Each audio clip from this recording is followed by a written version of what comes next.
tere! Tere! Ja meil on nagu nii pidulik ja pühalik ja ma ei tea, milline see olemine siin täna. Sellepärast, et Piret on jõudnud 12 praktikaga lõpuni. Piretil on juba tehtud, ta teeb tagasiside vooru ja ringi ja teie saate siis veel seda viimast praktikat praktiseerida. Ehk mahamudra, see oli siis meie 12 praktika eesmärk. Ma ei tea, ma vupsti annan sõna sulle ja räägi siis nendest, see oli mulle enne natuke rääkisid, ole aus. Olin aus.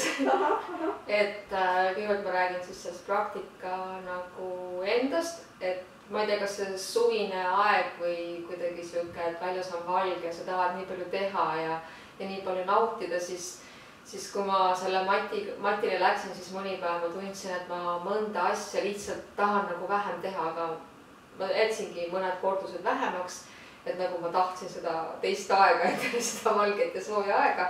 Aga siis see põhiasend mahamudra, see mulle väga meeldis ja seda ma, kõik see muu eelnev ja kõik viib selleni ja juhatab selleni.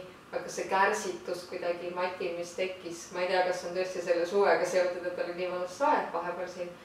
Et siis jah, ma vahest nagu natuke lõikasin, mingid asendid tegin vähem. Aga seda põhiasendit mulle väga meeldis teha ja mulle meeldis, et sai hästi enda sisse nagu minna või ennast endaga kontakti võib-olla saada rohkem selle hingamise. Pikkused olid ju pikad, pausid olid pikad ja keskendumist oli palju, seal oli vaja neid kõike hoida, neid lukke ja pandasid on ju. Aga ja võib-olla ikkagi sai selgemaks see, et ei lähe matile probleemi lahendama, vaid siis ikkagi nagu seda kontakti iseendaga.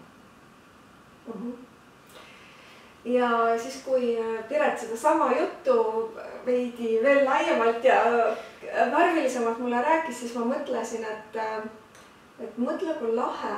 Ehk et me oleme praegu tegelikult veidi rohkem kui aasta teinud. Meil oli alguses plaan, et 6-1 praktika, aga tead, elu läheb niimoodi, et sul venivad asjad on ju.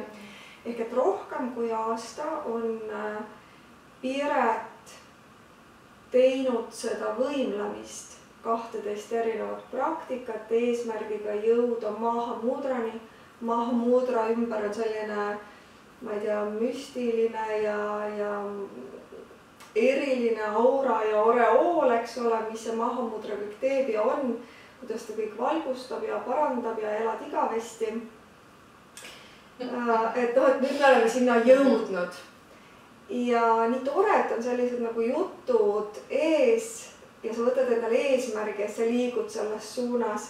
Ja mida Piret mulle ütles, mis mul kõrva jäi, oligi see, et ma ei taha enam nii väga sinna ette võimelda, ma ei jaksa võimelda nii mitut seeriat, neid harjutusi ja ta ei peagi võimlema, sest ta on üle aasta juba võimelnud ja teinud ja liikunud selles õiges suunas.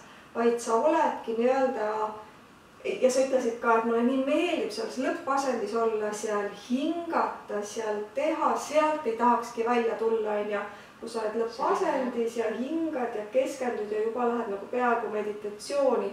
Ehk et see sama mahamudra praktika, millele eelnesid 11 praktikat, ongi viinud nii-öelda nüüd selleks ülemineku sillaks, kus Piret on valmis hakkama praktiseerima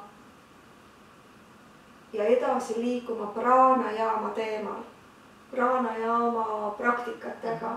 Et nendele samuti eelnevad pisikesed võimlemised, aga sinu nii-öelda see olek on juba selline, et sa saad, et sa ei vaja nii palju asju sinna ette, et sa juba leiad iseendaga kontakti. Sul juba on iseendaga hea olla, su meeli, neid tajumeeli ei pea enam seal kuidagi nagu kavalusega siduma ja enda juurde. Pigem oligi see, et kui sa teed nagu seda ettevalmistavat osa, siis sul läheb mõte, läks mul nagu rohkem isegi ekslema, see meel hakkas hüppama ühelt kohalt teisele. tuli mingeid ideid ja asju. Ja siis, kui sa lähed sellesse lõppasendisse, kus sa loed seda hingamist, hoiad ja teed, et seal nagu sul sellel meelel enam ei olnud nagu võimalik ka hüpata, et see oli nagu minu jaoks palju meeldivus. Et teine on nagu võib-olla nii kuidagi selgem või selline, et sul on see mõte nagu läheb kiiremini lappama või jooksma. Et jah, ma väga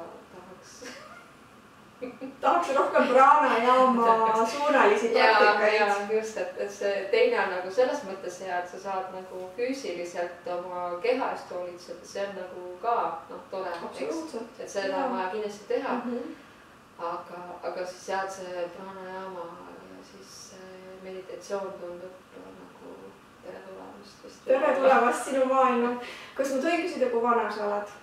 Ja tohib 52. On jah, et me olemegi just siin rääkisime oma kuumalainatest kahekesi. Et me oleme ka selles suhtes selles ülemineku perioodis ja ajas, kus tulebki kehale anda natuke rohkem hõlpu ja teda armastuse ja lugupidamise austusega veel enam suhtuda temasse. Et me oleme jõudnud, Piret, sinuga sellesse ikka, kus me vaikselt ka oma vanuse koha pealt liigume sellesse suunda, et pranajaamat tuleb meie ellu rohkem. Me ei pea enam nii palju vehkima seal mati peal. Me küll säilitame seda oma väga-väga head füüsilist vormi ja liikuvust, keha liikuvust on ja, aga me ei pea enam nii palju seal tõesti tegema, et me liigume pranajaama suunas.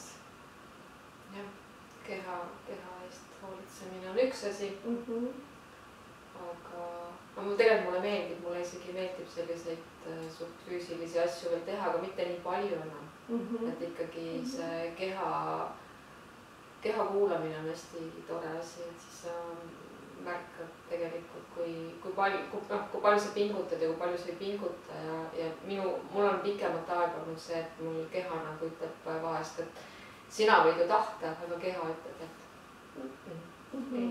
et annab kohe märku sulle, et siis mõnus ikkagi, mulle meeldib selle Fredjussi ütles, et inimene peab õppima muljuta. Me hakkame seda nautima. Hakkame 85 oli see vanus. Ahah, no mulle on jõudnud see pärale varem. Mulle ka on muljutada. Aga jah, et mõnus. Ja teine märksõna, mis Piret kasutas, oli see, et teda tabas valgustumine, et sa ei lähe matile probleeme lahendama, vaid iseenda sissepoole liikuma ja iseenda keskmesse jõudmist ja nii-öelda nagu meelerahusse jõudmist. Ja vahel võib juhtuda ka nii, ja see on ka jooga üks eesmärke, et sa tuled võib-olla matile, ega sellepärast elus probleeme vähem ei ole. Probleeme tuleb kogu aeg, ja sa tuled võib-olla selline natukene ärritunud või äreva või eleva meelega sinna, tuled elust, tuled matile ja seal matil, kui sinu meel rahuneb ja sa leiad, jõuad endale lähemale, siis matilt ära tulles sinu pilk ja mõte ja selgus on teise suhtumisega. See ei tähenda, et see, millega sa matile tulid, on vahepeal ära kadunud. See on seal olemas, aga sinu suhtumine sellesse on teine. Sa lähed uuesti, astud matilt ära uuesti ellu ja võib-olla sa enam ei konfronti, ei provotseeri, tähendab, see ei ole nii provotseeriv sinu jaoks, vaid sa vaatad seda, kui mitte enam probleemi, aga sa lähed juba lahendusega, rahuliku meelega ja asjad laabuvad ja asjad lahenevad või siis isegi kui ei laabu ja ei lahene, sa ei võta seda enam nii valusasti ja nii tugevasti ja nii intensiivselt sisse. Et sa suudad nagu vaadata seda eemalt, kui vaja lahti lasta, kui vaja ära jalutada või siis ka sealt läbi minna, eks ole. Et jah, nüüd äkki sai mõte otsa, et mis ma sellega öelda tahtsin, ma ütlesingi seda, mis ma öelda tahtsin. Jah, et sa ei lähe matile mitte probleemi lahendama, vaid sa vaid sa siis lähed rohkem iseendasse, vaatled iseennast ja siis kui su meel on rahulik, siis sa suhtud asjadesse rahulikumalt või noh. Siis ei ole elu suur draama. No mingi periood isegi nendes praktikates, mis ma tegin, mul oligi see situatsioon, et ma tahan sinna matile, siis kui mul olid esimesed need viljad nagu tulid, kuidas ma tahtsin minna sinna matile, et noh, see oleks nagu mingi päästetee olnud, et ma lähen sinna, et meel otsis seda rahupunkti, et ka meelele hakkas üks hetk see nagu meeldima. Jaa, see on ka väga-väga õige, et kui me oleme nii-öelda selles elus, selles aktiivses ja draamat täis ja asju juhtub elus, siis tegelikult me oleme kogu aeg üle kurnatud, meie nii-öelda see süsteem siin kahe kõrva vahel on kogu aeg üle kuumenenud ja kui sinu meel või aju või sinu süsteem saab aru, et siin toimub siuke cool down, eks ju, siuke jahenemine, rahunemine tegelikult ja ta hakkab sellest aru saama, siis see pakub puhkust, see pakub, noh, ta leiab üles, et see on see terve muster. Ja sellepärast on ka võib-olla see külgetõmme siia matile, et see on see koht, kus ma jään ellu. Sa tead, kus on see nagu jah, siuke nagu paus sinu jaoks. Et mingi periood oli see siuke nagu päästekoht, et ma lähen, ma tean. Sinu turvakoht. Aastad korra sellest. Igapäeva virvarist välja. Lased õlad alla ja oled, eks ole. Ja. Aga mida rohkem sa teed, siis hiljem sa selle sama turvakohaga või selle sama meeleseisundiga astud ka uuesti ellu ja päris pikka aega ei puuduta sinna nii valusasti. See ei ole vaja seda matti, vaid on vaja seda meeleseisundit, et keha õpib. Täpselt, väga-väga hea.